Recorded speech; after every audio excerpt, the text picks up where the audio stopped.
While everyone who loves playing classic survival horror have been busy playing Resident Evil 7, I purchased and began playing Resident Evil Revelations 2. I know these games are the opposite of what a survival horror player enjoys, and I know that many hate these games for being the quote, babe shooters that threw away any hope of living up to the franchise's horror roots. But to say that I've been pleasantly surprised by Revelations 2 would be an understatement.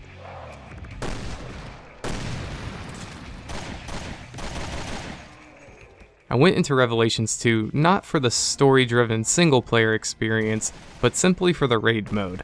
Having played the original Revelations game for many hours and getting deeply invested into its raid mode, I felt that giving the sequel a chance couldn't hurt. I figured it would just do what the first game did, but maybe with some better visuals and maybe slightly improved gameplay mechanics.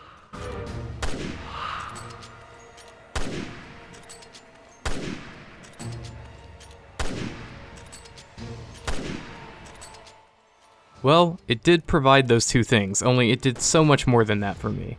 See, raid mode has a character that I really wanted to try out that was a DLC character for the first game, but in order for me to unlock that character, I had to beat the first act of this campaign. This initially annoyed me as I started to feel forced into an experience that I wasn't necessarily disinterested in, but one that I really didn't care to start. But to my surprise, the gameplay brought much more to the table than Revelations 1 did. Revelations 1 was an amazing game for what it was, a handheld title ported to PC, but Revelations 2 took the same Resident Evil Light concept to the next level. It introduces a dual character mechanic where you get to switch between characters when needed for a puzzle, or to help in a combat role. Thanks to this and the well-paced story in the first act, I was hooked. Now I need to go play the second act to bring you a verdict on the campaign portion of this game.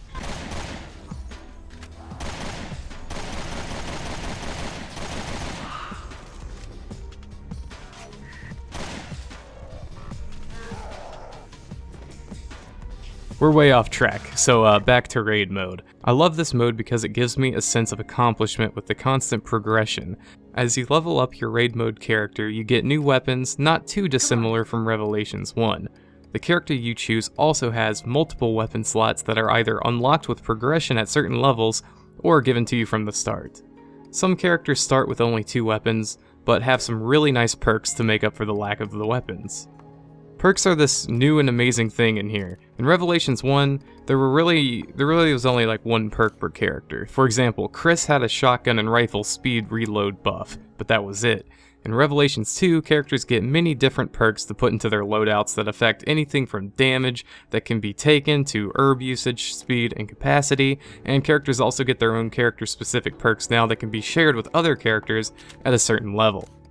Another thing that this game borrows from and expands upon is the weapon crafting system. You not only can equip upgrades for your weapons, but you can unlock a workbench later that allows you to combine duplicate upgrades and make them even stronger. The upgrades for your weapons can do many things to alter how you use them.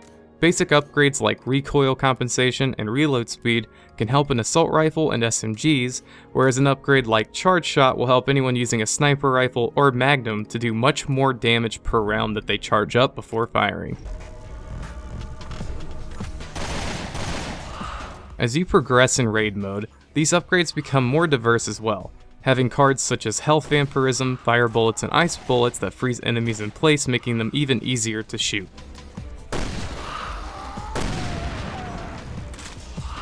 I spent about 4 hours on raid mode, and I feel like I'm only just getting started.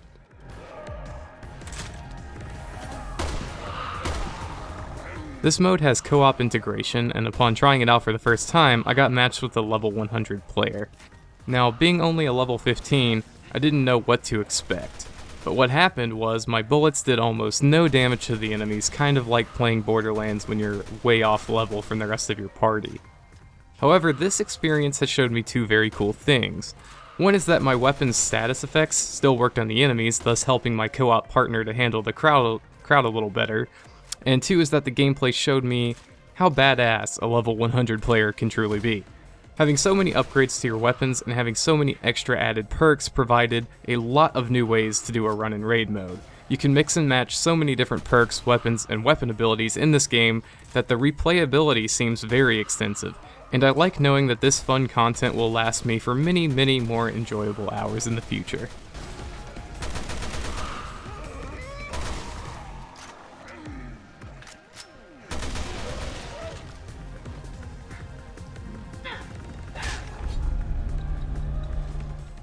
Now if you excuse me, I'm going to go play some Revelations 2, but before I go, I would like to thank all of my Patreon supporters for helping me make these videos possible in the first place.